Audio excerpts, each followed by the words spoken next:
نبی علیہ الصلوۃ والسلام کے دور کا جو حال تھا، جو حوال تھا، جب مسلمان منظم ہوا کرتے تھے، تو وہ روح، وہ تصویر جو ہے کھل کے سامنے آئی ہے۔ پاکستان میں ایک بہت انیشیٹو لیا گیا ہے، بڑا انیشیٹو ہے کہ مسجد کو میرج ہال میں تبدیل کیا گیا۔ جانتے ہیں کہ کیسے ان کے ذہن میں یہ آئیڈیا آیا۔ رسول اللہ صلی اللہ علیہ وسلم کی مسجد کے احوال اور تفصیل پڑھتے ہوئے کہ مسجد مرکز محبت ہے، مرکز سہولت ہے، مرکز تبلیغ ہے۔ یہ جو ممبر رسول ہیں اور یہ جو مساجد ہیں اسلام کی، ان کو ان کے لیے مرکز محبت بنا دیں۔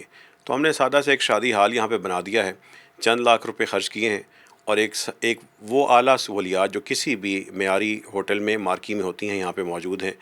اور اب جتنی مرضی بیٹیاں اور بہنوں والے آئیں، یہاں سے اپنی بیٹے بیٹیوں کو رخصت کریں، اور صاحب حیثیت افراد کو بھی دعوت ہے۔ بسم اللہ الرحمن الرحیم۔ السلام علیکم۔ چینل 51 میں آپ کو خوش آمدید۔ میں ہوں سردار ولید مختار۔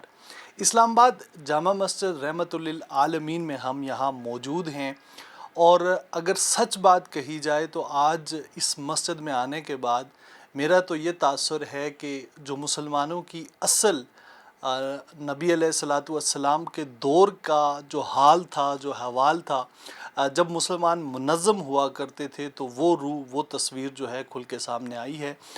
مسجد رحمت للعالمین کے پلیٹ فارم کے زیر اہتمام، جہاں پہ بے شمار اس سے قبل بھی رفائی کام، خدمت کے کام سامنے آتے رہے ہیں، لیکن پاکستان میں پہلی مرتبہ جو ہمارے معاشرے میں ایک بہت بڑا ناسور ہے کہ ہماری جو فضول رسمیں ہیں، جو رواج ہم نے خود سے اور دیگر اقوام سے، دیگر کلچر سے ہم نے جو مستعار لے کے جو ہم نے شادی بیاہ کو بہت مشکل کر دیا ہے، اور نعوذ باللہ اس معاشرے میں زنا آسان ہے نکاح سے، اس کو ختم کرنے کے لیے پاکستان میں ایک بہت انیشیٹو لیا گیا ہے، بڑا انیشیٹو ہے کہ مسجد کو میرج ہال میں تبدیل کیا گیا ہے۔ اگر آپ کے پاس پیسے نہیں ہیں، اگر آپ سفید پوش ہیں، تو آپ مسجد میں آئیں اور اپنے بچے بچیوں کا یہاں پہ نکاح کروائیں، اور شادی کے جو نکاح کی جو سنت ہے اس کو مسجد کے سائے تلے جو ہے اس کو پورا کیجئے۔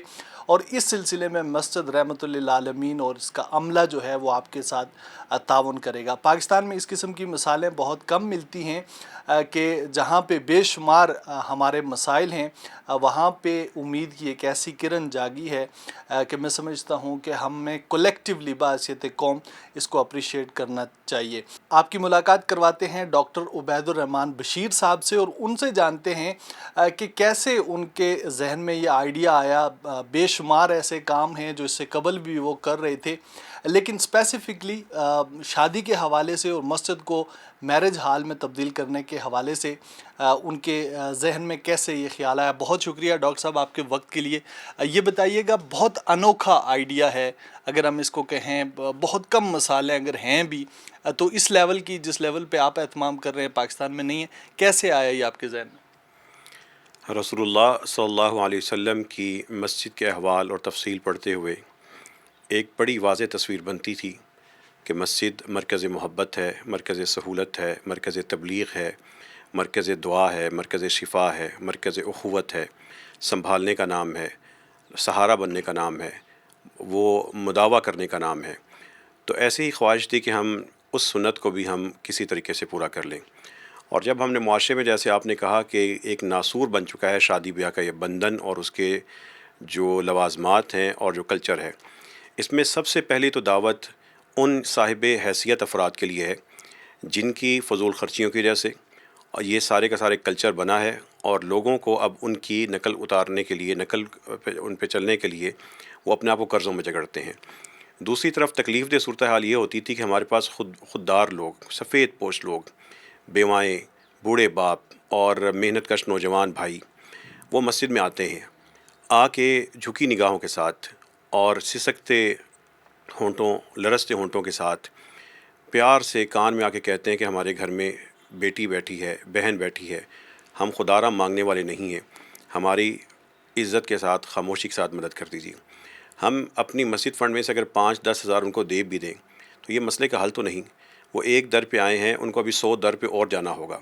اس لیے جانا ہوگا کہ جو شہروں میں چھوٹے چھوٹے گھر ہیں، وہاں پہ ان کو بٹھانے کے لیے انتظامات مہمان کے نہیں ہیں، وہ مجبور ہیں کہ وہ شادی ہالوں کا رخ کریں اور وہاں پر جو کیٹرنگ کے اخراجات ہیں وہ پورے کریں۔ تو کیوں نہ ہم ان کے لیے آسانی کر دیں. رسول اللہ صلی اللہ علیہ وسلم کی یہ جو ممبر رسول ہیں اور یہ جو مساجد ہیں اسلام کی، ان کو ان کے لیے مرکز محبت بنا دیں. تو ہم نے سادہ سے ایک شادی ہال یہاں پہ بنا دیا ہے، چند لاکھ روپے خرچ کیے ہیں، اور ایک وہ اعلیٰ سہولیات جو کسی بھی معیاری ہوٹل میں مارکی میں ہوتی ہیں یہاں پہ موجود ہیں. اور اب جتنی مرضی بیٹیاں اور بہنوں والے آئیں یہاں سے اپنی بیٹے بیٹیوں کو رخصت کریں. اور صاحب حیثیت افراد کو بھی دعوت ہے کہ اب فضول خرچی کے اس کلچر کو چھوڑیں. جو آپ کی تقریب کے لوازمات ہیں یہاں پہ موجود ہیں، اب پہل آپ کو کرنی ہوگی. یہاں پہ متوسط طبقے کی اور سفید پوش طبقے کی تو شادیاں ہوں گی، لیکن خوشحال طبقے کو بھی اب مساجد کا رخ کرنا ہوگا. ان کے لیے جو جائز تمام خوشی کا سامان ہے یہاں پر موجود ہے. ڈاکٹر صاحب، ہم نے دیکھا کہ جو نبی علیہ الصلوۃ والسلام کے دور میں مسجد کا ایک کانسیپٹ تھا، تو وہ مرکز تھا، پارلیمنٹ بھی تھی، شورا بھی تھی، وہاں سے جو ہے جنگ کے حوالے سے معاملات بھی ہوتے تھے، شادیاں بھی، نکاح بھی ہوتے تھے، جنازے بھی پڑھائے جاتے تھے. اب ہمارا معاشرہ چونکہ بہت سارے ایسے فضول رسموں و رواجوں میں جو ہے وہ جھگڑا گیا ہے، تو آپ کیا سمجھتے ہیں کہ یہ ریوائول کتنا ضروری تھا کہ جو آپ نے ایک دفعہ سے پھر مسجد کے ذریعے کرنے کی کوشش کی؟ ایک تڑپتے مریض کو جتنی شفا کی ضرورت ہوتی ہے، ایک بھوکے کو جتنی روٹی کی ضرورت ہوتی ہے، ہمیں بطور امت اسی طرح رسول اللہ صلی اللہ علیہ وسلم کی طرف پلٹنے کی اس سے زیادہ ضرورت ہے. ہم سسک رہے ہیں، بلک رہے ہیں، تڑپ رہے ہیں، ان رسموں میں اپنے آپ کو ذبح کر رہے ہیں. نوجوانی اپنی اسی میں ضائع کرتے ہیں. شادی بیاہ کے ہم نے ایسے رسم و رواج اپنا لیے ہیں کہ ابھی شادی ہوتی نہیں تو لڑکا اور لڑکی والوں کے درمیان اختلافات صرف اس لیے پیدا ہوتے ہیں کہ کھوکھلے اقدامات ہیں، نمائشی چیزیں ہیں اور تفاخر کا مقابلہ ہے، اور وہ پھر آخر میں وہ رشتے ٹوٹ جاتے ہیں. ہمیں اگر اپنی نسلوں کو بچانا ہے، اخلاص قائم رکھنا ہے جہاں پہ انسانیت بھی ہو اور اسلام بھی ہو، ہمیں رسول اللہ صلی اللہ علیہ وسلم کے انہی طریقوں کی طرف پلٹنا ہوگا. ہمیں اپنے مرکز مسجد کی طرف آنا ہوگا، مسجد کو سنبھالنے والا بننا ہوگا، اس مسجد کو مرکز محبت بھی بنانا ہوگا. یہاں پہ رسول اللہ صلی اللہ علیہ وسلم کی مسجد میں سفارتکاری بھی ہوتی تھی، وہ ایک ایمبیسی بھی تھی، وہ ایک NGO بھی تھی، وہ ایک اسمبلی بھی تھی، وہ ایک ڈائریکٹریٹ بھی تھا. وہیں سے صحافت بھی، وہیں سے خبریں نکلتی تھیں، وہیں پہ خبریں جمع ہوتی تھیں. وہ GHQ بھی تھا، وہاں سے لشکر ترتیب پاتے تھے. وہ وزارت بھی تھی، وہ وزارت خزانہ بھی تھی، وہ وزارت مذہبی امور بھی تھی. مسجد مرکز تھی اور مرکز ہے اور مرکز بننا ہوگا. اس لیے ہم ایک زوال کا وقت گزار چکے. انشاءاللہ اللہ تعالیٰ کی ذات سے مجھے امید ہے کہ یہ شادی بیاہ کا جو اصراف کا کلچر ہے اس پہ ایک بہت بڑا پہلا وار ہوگا، اور اس کے بعد وار پورے پاکستان کی مساجد، بڑی بڑی مساجد لاکھوں بیٹیوں کی شادی آسان کرنے کے لیے اس قافلے میں انشاءاللہ شامل ہو جائیں گی. اچھا، دعوت کا جو سلسلہ ہے وہ تو مسجد سے دیکھنے میں آیا مختلف صورتوں میں. آپ کے یہاں ہم نے دیکھا کہ ڈسپنسری کا اہتمام ہے، لوگوں کو ادویات دی جا رہی ہیں. اس حوالے سے بھی تھوڑا آگاہ کیجیے گا. رسول اللہ صلی اللہ علیہ وسلم کی مسجد میں بھی اس سے بہت بہتر منظر ہوتے تھے. ابھی تو ہم ان کی جھلکیوں کی جھلک بننے کی کوشش کر رہے ہیں.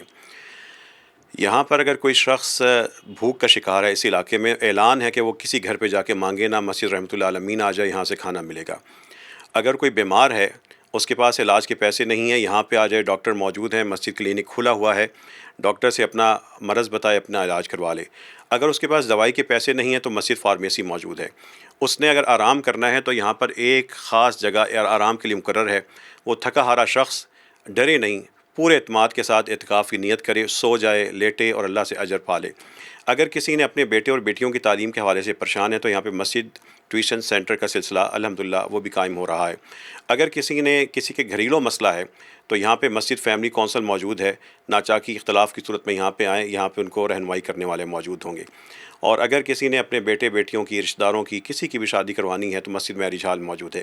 یہ ابھی ابتدا ہے اور انشاءاللہ تعالیٰ اس کی کوئی انتہا نہیں، بلکہ ہم اللہ تعالیٰ کی رحمتیں انسانیت کے لیے بھی اور مسلمانوں کے لیے انشاءاللہ اللہ کی توفیق سے بانٹتے چلے جائیں گے. اور یہ انشاءاللہ بہت جلد آپ کو مزید چیزیں بھی نظر آئیں گی. جو ہمارا ایک کانسیپٹ بن چکا ہے شادی کے حوالے سے، چونکہ شادی کے حوالے سے ہم بات کر رہے ہیں، مسجد، میرج ہال، ڈاکٹر صاحب رفلی جو آج کل کی مہنگائی کے دور میں 15-20 لاکھ تو معمولی سی بات ہے کہ ایک سفید پوش آدمی جمع کرے، اتنا ہی جو ہے وہ لڑکی والے جمع کریں، لڑکے والے جمع کریں، اس کے بعد جا کے ایک نکاح ہوتا ہے.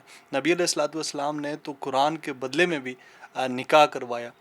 تو آپ کیا سمجھتے ہیں کہ ہمارے اس معاشرے میں جو علماء ہیں، کیا وہ اس میسج کو صحیح طرح سے کنوے نہیں کر پائے یا پھر عوام نے اس کو لیا نہیں؟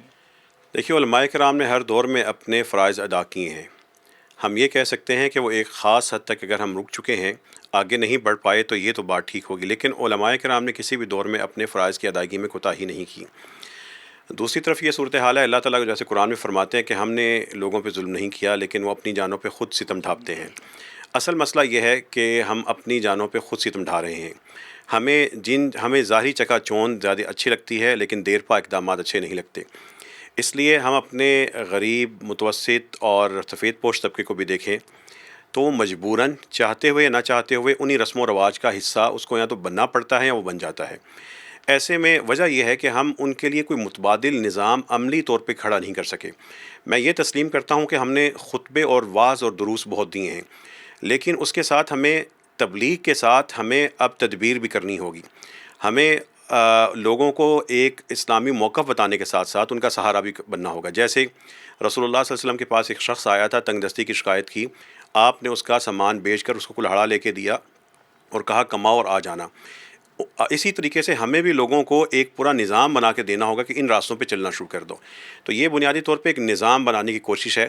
ایسا نظام بنے کہ کوئی ماں در بدر ٹھوکریں نہ کھائے، کوئی سفید پوش باپ بڑھاپے میں اپنی بیٹی کی خاطر آ کے جھکی نگاہوں سے مجھ سے سوال نہ کرے، کوئی خوشحال فرد اگر ان مارکیوں اور ہوٹلوں کے شاہانہ کلچر سے نکلنا چاہتا ہے تو اس کے پاس ایک باوقار تقریب کے لوازمات اور جگہ موجود ہو، اس کو یہ محسوس نہ ہو کہ ایک طرف میں وہ شادی بیاہ کے ایک ظالمانہ کلچر سے نکل رہا ہوں اور دوسری طرف مجھے مسجد بہت ہی اتنا سادگی کا کہہ رہی ہے کہ وہ شادی لگے ہی نہ۔ تو ایک طرف مذہبی طبقے کا جو بیانیہ ہے کہ شادی کو اتنا سادہ کر دیں کہ وہ شادی نہ لگے، وہ بھی ایک غلط پیغام ہے۔ مناسب طریقے سے بیٹیوں کو رخصت کرنا، ان کی آمد پہ، ان کے مہمانوں کی آمد پہ ان کو کھانا کھلانا اور اچھے طریقے سے اعتدال کے ساتھ رخصت کرنا، اسلام ہمارا میانہ روی کا یہی درس دیتا ہے۔ اچھا ڈاکٹر صاحب، اگر آپ کے پاس یہاں کوئی آ جائے سفید پوش شخص جو کہے کہ میرے پاس کھانے کے پیسے نہیں ہیں، آپ جو لوازمات ہیں باقی وہ پورا کرنے کے پیسے نہیں ہیں، تو کیا سب اہتمام جو ہے وہ مسجد کی طرف سے کیا جاتا ہے؟ پہلا ریلیف ہر شخص کے لیے یہ ہے کہ اس کو 1.5 سے 2 لاکھ روپے کی بچت ہے۔ جب اس کو یہ سارے کا سارا ماحول، ہال، کیٹرنگ کا سامان، کراکری، سیٹنگ ایریا، پارکنگ، ہر چیز فری مل رہی ہے، یہ پہلا اس کو ریلیف ہے۔ دوسرا ریلیف یہ ہے کہ اگر کوئی ایسا شخص ہے جو اپنی بیٹے یا بیٹی کے اس خوشی کے موقع پہ کھانا بھی نہیں کھلا سکتا، تو جامع مسجد رحمۃ اللہ عالمین اپنے ان مہمانوں کو، اپنی اس بیٹی اور بیٹے کے مہمانوں کو، یہ قافلہ رحمت ہے جامع مسجد رحمۃ اللہ عالمین کے ساتھ ہی، ہم ان کو کھانا بھی انشاءاللہ اپنی طرف سے سرو کریں گے۔ جو صاحب حیثیت ہے وہ اپنی حیثیت کے مطابق اعتدال کے ساتھ اپنے کھانے پکوائے بھی اور پیش بھی کر لے۔ اچھا ڈاکٹر صاحب، آخر میں پیغام کیا دینا چاہیں گے عام لوگوں کو، جو طبقہ ہے علماء کا ان کو، اور جو سفید پوش جو یہ آپ کی ویڈیو دیکھیں گے، جو امید کی ایک کرن ان کے لیے جاگے؟ ایک پیغام پاکستان کے علماء کرام کو ہے۔ پاکستانی میڈیا نے اپنا حق ادا کر دیا، اب فرض ہم مساجد والوں کا ہے۔ مسجدیں کھولیے۔ بڑے بڑے شہروں میں صرف 2% بڑی مسجدیں اگر اس نظام کا اعلان کر دیں تو پاکستان میں بیٹھی لاکھوں بیٹیاں ان کی شادی کا سامان ہو جائے، ان کی بوڑھی ماؤں کو در بدر دھکے نہ کھانے پڑیں، ان کے باپ ان کو قرضے نہ اٹھانے پڑیں۔ یہ مساجد کو کرنا ہوگا، اور اگر ہم ایسا کر دیں تو ہم اربوں روپے کا صدقہ خیرات جو جمع ہوگا اور صرف کیٹرنگ اور اس معاملے میں خرچ ہوگا، ان کو ہم ان بیٹیوں کی کسی مزید بہتری کے لیے خرچ کر سکتے ہیں۔ دوسرا پیغام پاکستان کے عوام کے لیے ہے، خواہ کوئی سفید پوش ہے، صاحب حیثیت ہے، مسجدوں کی طرف آ جائیں، آپ کے لیے باوقار شادی کے لوازمات موجود ہیں۔ اس ظالمانہ شادی کے کلچر کو ختم کر دیں جس کی وجہ سے لوگ قرضوں میں جکڑتے ہیں، نوجوان اپنی بیٹیوں اور اپنی بہنوں کی شادی کے لیے مسلسل اپنی زندگی کو قرضے اتارنے میں لگے رہتے ہیں۔ اور آخری جو پیغام ہے، مجھے اپنے پاکستان کی بیوہ کو پیغام دینا ہے اور محنت کش کو، مزدور کو دینا ہے، جو رزق حلال کماتے ہیں، تھوڑا کماتے ہیں لیکن پاک اور صاف کماتے ہیں۔ اب آپ کو اپنی بیٹیوں، اپنی بہنوں کی شادی کے لیے، اپنے بیٹوں کی شادی کے لیے قرض اٹھانے کی ضرورت نہیں ہے۔ یہاں پر مسجد رحمۃ اللہ عالمین آپ کے لیے کھلی ہے، آپ ہماری ترجیح ہیں۔ آئیے، ہم امت کی ماؤں کو اب دھکے نہیں کھانے دیں گے۔ ہم امت کے ان سفید پوش لوگوں کو سڑکوں پر اور در در پہ جا کے مانگنے کی ذلت نہیں اٹھانے دیں گے۔ یہی جامع مسجد رحمۃ اللہ عالمین کا پیغام ہے، اور یہی انشاءاللہ تعالیٰ پیغام ہر جگہ پھیلے گا۔ بہت شکریہ ڈاکٹر صاحب آپ کے وقت کے لیے۔ ناظرین آخر میں صرف اتنا کہنا چاہوں گا کہ اگر کسی چیز میں بقا ہے تو وہ محض اس میں ہے کہ ہم اپنے اصل کی طرف لوٹیں، ہمیں سادگی بھی اختیار کرنی ہوگی، ہمیں اعتدال بھی جو ہے وہ اختیار کرنا ہوگا۔ جامع مسجد رحمت للعالمین سے آج کی اس خصوصی بیٹھک سے مجھے دیجیے اجازت۔ اپنے فیڈ بیک سے آگاہ کرنا مت بھولیے گا۔ اللہ ہم سب کا حامی و ناصر۔